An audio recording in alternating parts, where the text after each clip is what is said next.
I think we do the memories of these miners a tremendous disservice by in any way suggesting or implying that drugs had anything to do with the tragedy. Having said that, born out of a lot of tragedies, hopefully, are good changes that will prevent these things from happening again. And I know the delegate from the 43rd, Delegate Caputo, has put on your desks a very nice synopsis of what this bill does.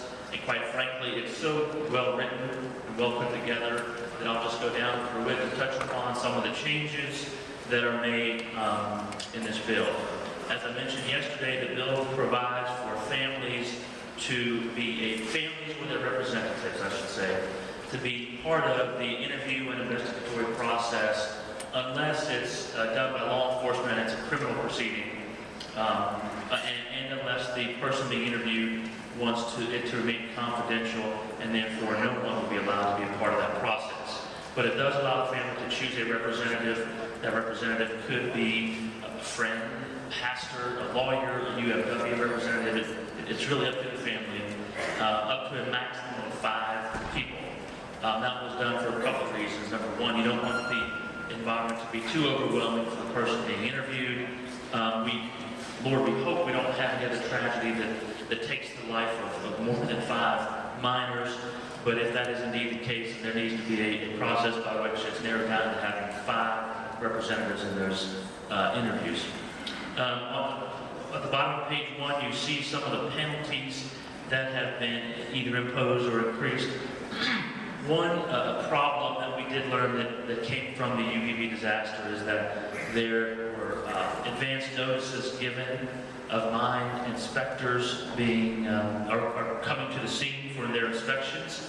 That, of course, gave the mine operator and the employees of the mine the opportunity to hide shortcomings, hide safety issues, perhaps hurriedly repair safety issues that otherwise would have been cited by these mine inspectors.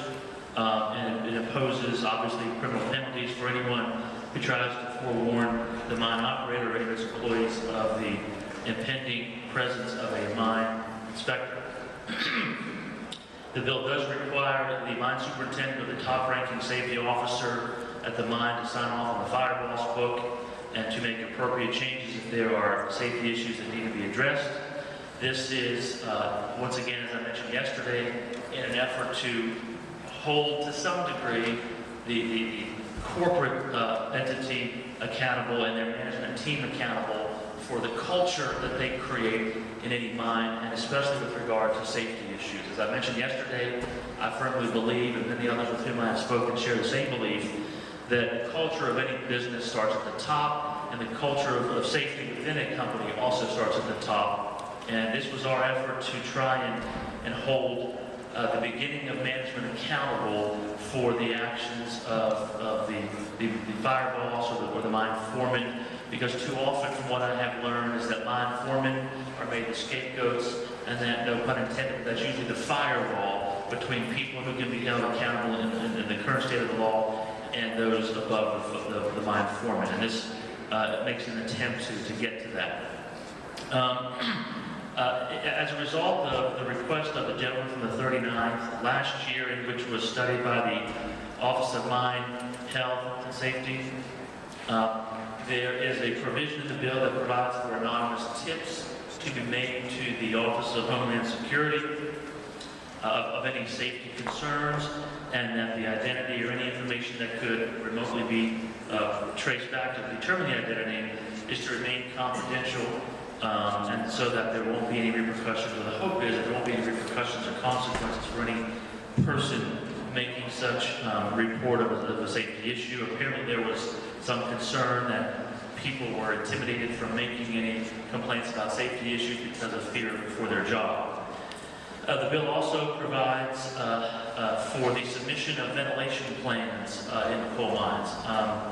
As we've learned, part of the problem that was created in the UVB disaster was poor ventilation that wasn't maintained and repaired according to the way it should have been, so that the dust and other combustible materials weren't properly ventilated out of the mine area where the source of the explosion occurred. The bill changes, or I should say increases the ratio in which rock dust must be put in the mine from 65% to 80%. That reduces the combustibility of airborne materials.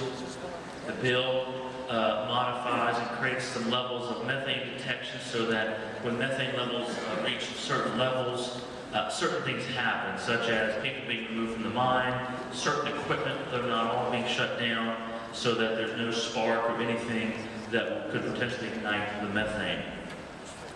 I know that's been a fairly brief overview. I'm sure there will be others speaking to the bill.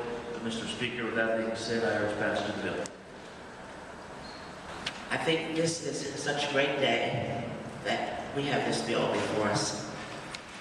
And I certainly want to commend all those who worked on bringing this bill out. I particularly want to say a thank you to my good friend from the 43rd, the whip. But as he said, he knows who's the boss in his house when he's not here. But I certainly have just a deep feeling about this bill. And when I knew that some of the hearings had been stalled because of provisions where the families wanted to be represented, I just thought that was just terrible. Just one of the worst things that I had heard of. In my family, we have had 3 killed in the mines. And I know that my grandmother would have wanted to have some closing and to know some things about the death of my grandfather. And then my mother was at a young age when my father was killed. And there was 5 in my family, and she was expecting one. At that time, the benefits for the children were so you wouldn't believe what little there was. That is one of the reasons why I've always been supportive of unions. I know that because of the union, all of those benefits were increased. We had $5 a month. Then 5 years later, my mother married again. And I had one more sister. And when she was 4, my stepfather was killed. And of course, to have the family could be represented, that would have been something to provide something for us to know what really happened. But we never had that possibility.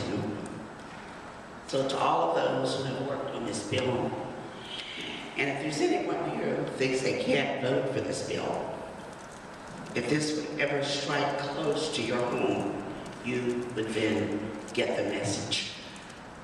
So I've been looking forward to this, and even as a child, I often wondered if there was anything that I could do to improve any conditions. And although this is part of the bill that the Speaker sponsored, and I know he shares the same as someone who was born after his father was killed, I was pleased to be a co-sponsor of his bill. But when something like this strikes close to your home, if you don't get it now, you will get it then. And I know that everyone wants to go to their job and return home to their families. And we didn't have that in my family. So I'm so pleased that we have this bill today. I think it's a great day, and it'll be an even better day when the governor is signing this bill. So I thank you, Mr. Speaker, for this opportunity to speak. And thank you to all of those who worked to bring this bill forward. Thank you much. I think this is a great piece of legislation in a lot of ways. Some ways I think it don't go far enough. But I'm going to be very honored to vote for it.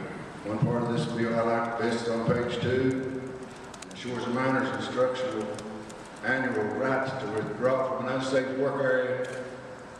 They already had that right. That's good, it's in here though. Unfortunately, they didn't have the whistleblowing right in 29 miners.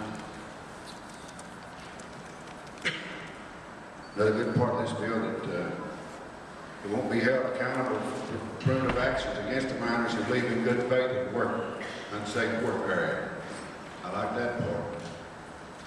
I had many sleepless nights over that bill, over that disaster.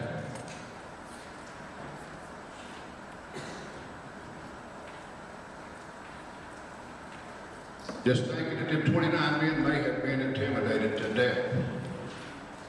They knew it was unsafe mine. Thank you, Mr. Speaker. I was looking at an article in the Gazette last week, and it was rather shocking. Something that I realized for many years, but maybe most of the body, maybe most of you in the gallery didn't realize how mine safety came about. I want to walk you through this, if you'll bear with me for a little while. I think when I get about halfway through this, you're going to see a pattern. As far back as 1891, 100 miners were killed in Point Pleasant, Pennsylvania. And that's when Congress passed the first national mine safety legislation. It didn't have much meaning, but they passed something. 1907, Marion County, Monongah Mine, 361 plus miners killed in an explosion that rocked that community and rocked Marion County. And I say 361 plus because this is an industry that allowed children to work in the mines. We don't know how many kids were lost in that explosion. The death toll that year reached around 500 in this industry. And 3 years later, Congress created the Bureau of Mines. In 1940, mine explosions rocked West Virginia, Ohio, and Pennsylvania and claimed approximately 257 lives. Once again, Congress acted. 1941, the Bureau of Mines was given authority to conduct investigations. And in that same year, 111 miners died in Illinois, and Congress acted once again. The first mine safety standards were passed. 1951, 119 miners killed in an explosion in Illinois. And in 1952, Congress required inspections for some mines and gave a little bit of authority to the Bureau to fine operators. 1968, once again, Marion County, Farmington, West Virginia. An explosion ripped through the number 9 mine. I was 11 years old. I remember it like it was yesterday. 78 miners killed. 19 still remain in the bottom of that mine. Their bodies was never recovered. The widows of those brave men marched on Congress, and they wasn't taking no for an answer. Thus come the 1969 Coal Mine Health and Safety Act. 1972, Buffalo Creek disaster, brother, Logan County, West Virginia.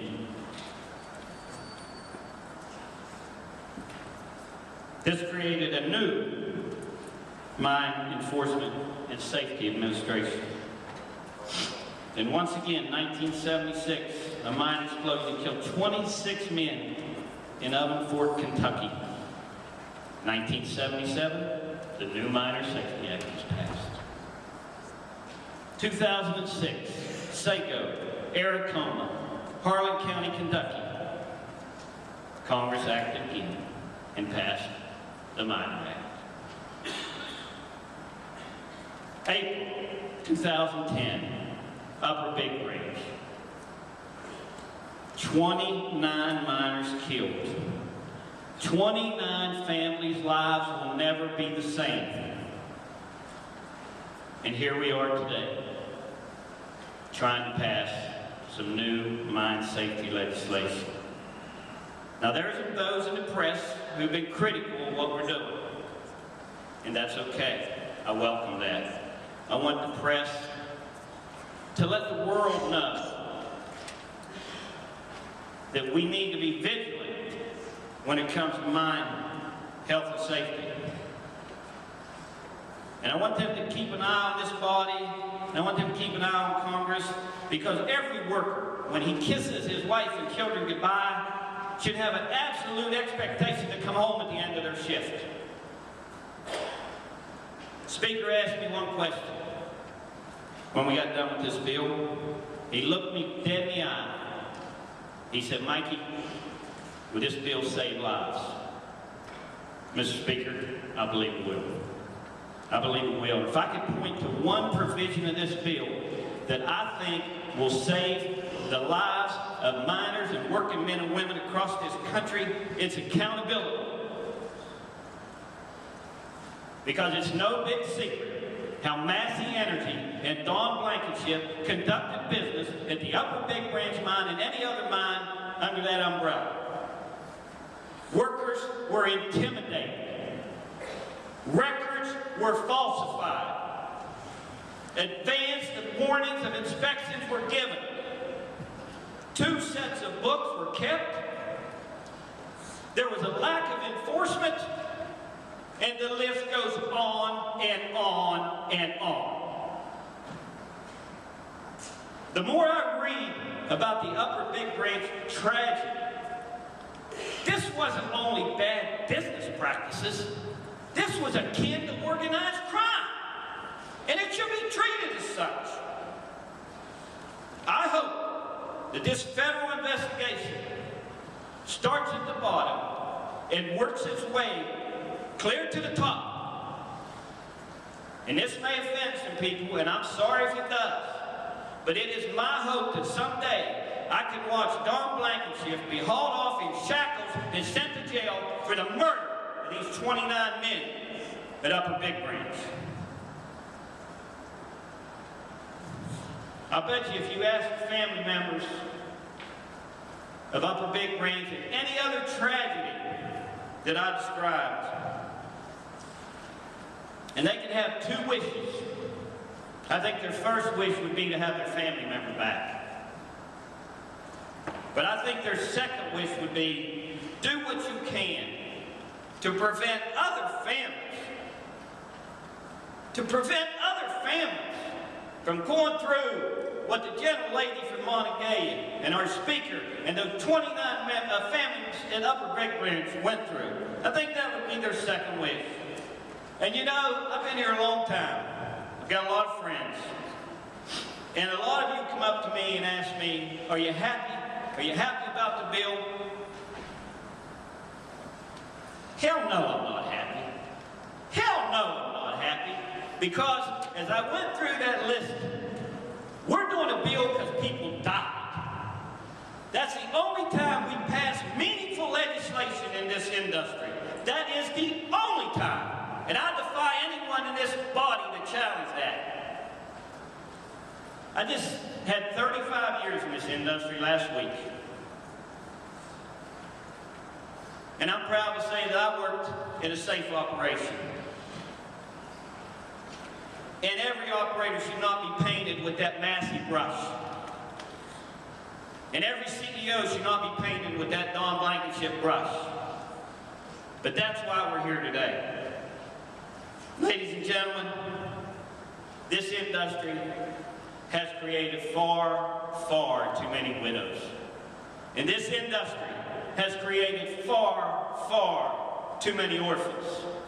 I'm going to ask you today to make a commitment that we come here every year and we visit workplace health and safety, and we make sure that families get to have their loved ones come home at the end of their shift. Thank you, Mr. Speaker. Ladies and gentlemen, you know I've been your speaker. This is my 6th year. And this is the first time that I've left the podium to speak to a piece of legislation since I've been speaker. So I thought long and hard about it. Several times I decided I wouldn't do it.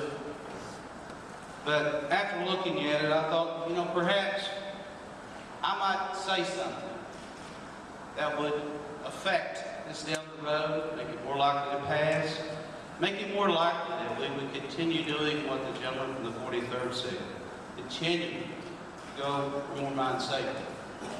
So because of that, I chose to come to this seat and ask you to support this bill. I was looking at a newspaper article that a friend of mine from home had given me about a year ago.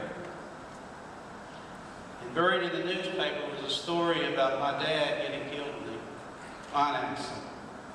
You know, for all those years, the only evidence I had that my dad was killed in a coal mine accident was what my parents had told me, and my grandparents, and my uncles, and my aunts throughout the years. I didn't know whether to believe all of it or not. You know, as you're told things by your family members, you're never completely sure that they've got it accurate through the years. But buried in this newspaper, along with who was elected to the telephone office and the birthday dinner that was served in a certain location, is a small headline that says, "Thompson killed in mine mishap." So in 1952, these were called mishaps and buried in the newspaper. Thank God that's changed. He goes on to say, and a lot of it is incorrect, I found out later, but he goes on to say, survivors include the widow, one child, and his father. Now, that one child was my brother, who was 2 years older than me. And the widow was my mother, who was 18 years older than me. And she was 3 months pregnant at the time. So I want you to think about 17-year-old mother, a child of 2 and pregnant, carrying another child for 3 months. Couldn't drive, and her husband killed. You know, a few weeks ago, my mom was in the hospital, Louisa. And I left session and went to the hospital to visit my mother because the people in the hospital said my mother was asking for me. And she was real concerned about it. So I went there, and when I got to talk to my mother, she said, "Now you remember, don't you, living with me till you were age 5, and wanting to go live with your grandparents because your brother lived there?" And yeah, I do. Still feeling how that had affected her over all these years.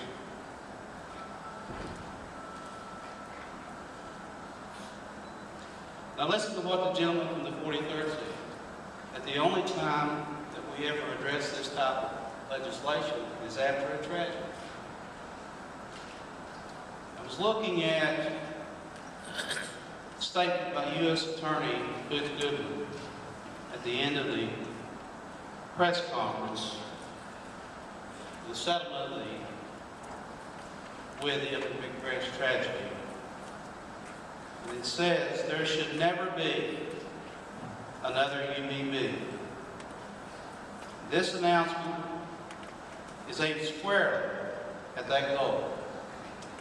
For far too long, we've accepted the idea that catastrophic accidents are an inherent risk of being a coal mine. It's long past time that we put that myth to rest. We believe that this agreement does that. Now, at the time we began our pursuit of this legislation, the charges hadn't been brought against several of the key people up in Big Branch. So we didn't know as we were proceeding this legislation whether they would be done or not. But as we were working on the legislation, if you'll recall in the provision that was very important to me, was that the victims' families have the right to select someone to attend that hearing and observe and report to them what is going on about the loss of their loved one. Because they shouldn't have to wait to read a newspaper report. They shouldn't have to wait to see the full report come out. They should be kept up to date. was talking with and brought the director of mine safety up to my office. And his concern was that if we have another tragedy like Upper Big Branch, that there would be too many people and it could hinder the investigation. And I didn't like it, but there was a limitation placed on them of 5. And I agreed to that limitation. The first thing I told him was, I'm counting on you to make sure that a tragedy like that never occurs again. And I'm counting on you that we never have to worry about limiting the number, because we won't have that happen again. And I tell you now, whatever resources you need, however many people you need, or what laws you need changed, I'm counting on you to come to me and tell me what you need to make sure this never happens again. Because I don't want to wait till it happens again. If you see something wrong, tell me, we'll try to fix it. That's the commitment I got from the director. And that's the only reason that I agreed to. Because they would come back and would ask me to do things that they need to have done to make our mines safe. And to make sure what the U.S. Attorney said was a fact. I want to do my part. In the MSHA report that I received about 6 months ago on my dad's death,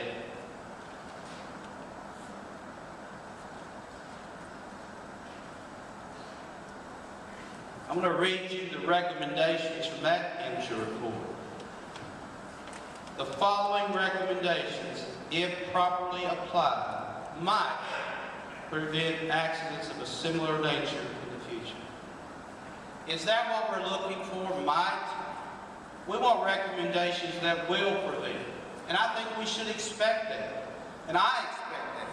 And the reason I speak here today is I want to make sure that they know, as long as I'm speaking, I'm going to expect that out of the people that enforce our laws. Because they did not enforce the laws, as the chairman of the judiciary told you, they didn't enforce existing laws, but this would not have happened. This bill mandates a study and recommendations be made to us regarding changes that need to be done. That was left out in this bill, but that is in the bill. That's what I insisted on. And I insist today that this not be the last step in protecting our coal miners. I insist that today. I ask for your support for this bill. God bless you very much.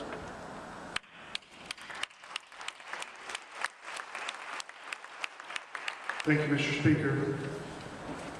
Mr. Speaker, ladies and gentlemen, this is a very important issue for this House. And I want to say up front that I think that we talk a lot about this House being a family and feeling the pain and hurt of each other as we go through the trials that we have. And I want to say today that I do think that our hearts, each one of us, are with the Speaker, with the lady from my area, for all those in this chamber who have had endured the pain of someone who they loved who was killed in a mine accident. And I know that during UBD there were some of those families who lived in my district, and I talked with them about that pain and about what they needed to know in that situation to move on, and what they needed to see happen.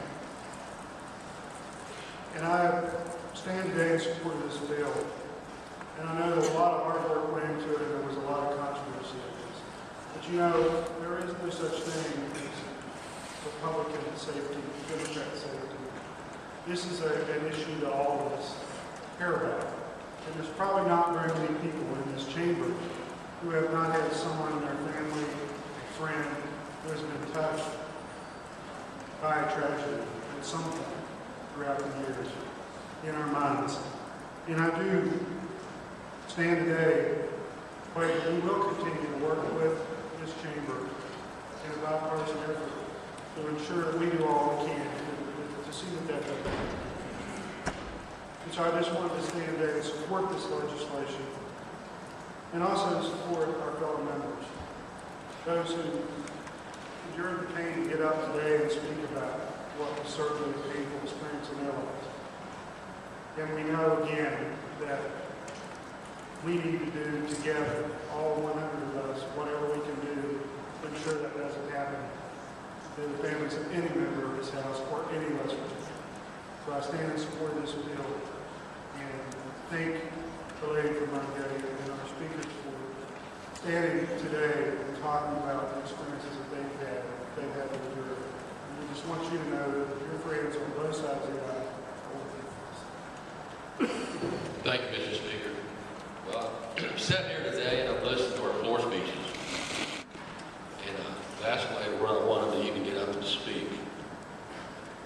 Because this brings back a very sad time in my county. 6 years ago, Sega. And I too come from a mining family. I have 2 uncles that died in mines, one in a surface mine and one in a deep mine. I'll support this bill. I'm not real happy with it. I think we could have gone further with it. But I'll support it. But I'm just curious, will we ever be proactive? Why do we have to wait until a disaster happens? When we had the investigative committee for Sago, Speaker Kiss called all of us in. And I wondered, he asked me 3 times, and I was ready to ask him on the 3rd question, how many times do I have to answer it? But he asked me 3 times, are you sure you want to be on this committee?